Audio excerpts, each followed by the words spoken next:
மக்கள கூட்டணி சார்பாக மக்கள கூட்டணி உருவாகி குறைந்தபட்ச செயல் திட்டத்தை உருவாக்கி மக்களை சந்திக்கின்ற போது நான் பெருமையோடு சொல்லுகிறேன், தமிழக அரசியல் வரலாற்றில் மக்கள கூட்டணி என்பது ஒரு புதிய சகாப்தம், புதிய அத்தியாயம் என்பதை நான் இங்கே குறிப்பிட விரும்புகிறேன். திருமாவர்கள் உரையாற்றுகிற போது அண்ணா அவர்கள் இருந்த இடத்திலே வைகோ இருப்பதாக சொன்னார். பி ராமூர்த்தி இருந்த இடத்திலே நானும் முத்தரசு இருப்பதாக சொன்னார். காகிதம் நிறுத்தி இருந்த இடத்திலே திருமாவளவன் இருப்பதாக சொன்னார்.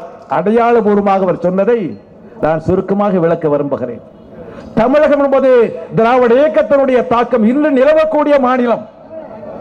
தந்தை பெரியார் வகுத்த திராவிட இயக்க கோட்பாடுகள், தந்தை பெரியார் முன்னிறுத்திய திராவிட இயக்க கூறுகள், திராவிட இயக்கத்தோட கூறுகளை எல்லாம் திராவிட முன்னேற்ற கழகம், அண்ணா திராவிட முன்னேற்ற கழகம் என்றோ மறந்துவிட்ட பின்னணியில், கைவிட்டு விட்ட பின்னணியில் திராவிட இயக்கத்தினுடைய கூறுகளை இன்றும் பற்றி இருக்கக்கூடிய வைகோவர்கள் தலைமையான மறுமலர்ச்சி திராவிட முன்னேற்ற கழகம் மக்களோட கூட்டணியில் அங்கம் பெற்றிருக்கிறது. வாழ்வதற்காக மக்கள் போராடுகிறார்கள், வாழ்க்கைக்காக போராடுகிறார்கள். கம்யூனிஸ்டுகளோ போராடுவதற்காக வாழுகிறார்கள். அந்த கம்யூனிஸ்ட் இயக்கம் என்பது மக்களோட கூட்டணியில் அங்கம் பெற்றிருக்கிறது. அரசியல் சட்டத்தை உருவாக்கிய மகத்தான பணியை செய்த அம்பேத்கர் அவர்களுடைய வாரிசாக இருக்கக்கூடிய விடுதலை சிறுத்தை இயக்கம் என்பது இங்கே மக்களை கொண்டு அங்கமாக இருக்கிறது.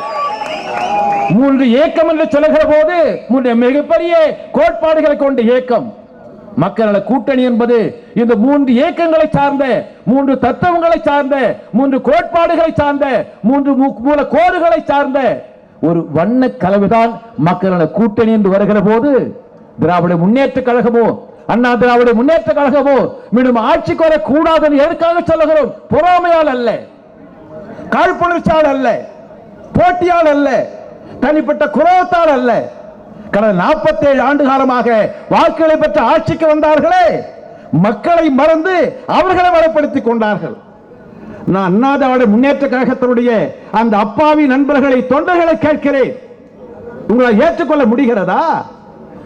91ஆம் ஆண்டு ஜெயலலிதா அவர்கள் அங்கு ஆட்சி பொறுப்பேற்ற போது அவர் கொடுத்த கணக்கு என்ன தெரியுமா? எனக்கு வருமானம் கிடையாது, நில் பேலன்ஸ் என்று கணக்கு கொடுத்த அம்மையார் ஜெயலலிதா அவர்களுக்கு இன்று அவரே ஏற்றுக்கொண்ட ஆவணங்கள் மூலமாக இருக்கக்கூடிய அந்த சொத்து கணக்கு சொல்லுகிற போது ஒன்று மட்டும் சொல்ல விரும்புகிறேன். அம்மையார் ஜெயலலிதா சொல்லுகிறார், எனக்கென்று தமிழகத்தில் யாரும் கிடையாது, நான் ஒண்டிக்கட்டை, என் குடும்பம் கிடையாது சொல்லுகிறாரே. குடும்பம் இல்லாதவருக்கு, ஒண்டிக்கட்டாக இருப்பவர்களுக்கு அங்கே நீலகிரி மாவட்டத்திலே கொடநாடு எஸ்டேட்டில் 1000 ஏக்கர் அந்த தேயிலை தோட்டம் எதற்காக? மக்கள் வாக்களித்தது சொத்து சேர்ப்பதற்கா? மக்கள் வாக்களித்தது கொள்ளையடிப்பதற்காக அல்லவே? காந்திஜி அவர்கள் சொன்னார்கள், அரசியல் என்பது புனிதமானது, மக்களுக்கு சேவை செய்வதற்காக, மக்களுக்கு தொண்டு செய்வதற்காக சொல்லுகிற போது அம்மையார் ஜெயலலிதா ஆட்சி பொறுப்பேற்றிருக்கக்கூடிய கடந்த 5 ஆண்டு காலத்தில் எத்தனை ஊழல், எத்தனை முறைகேடு ஏராளம் சொல்ல முடியும்.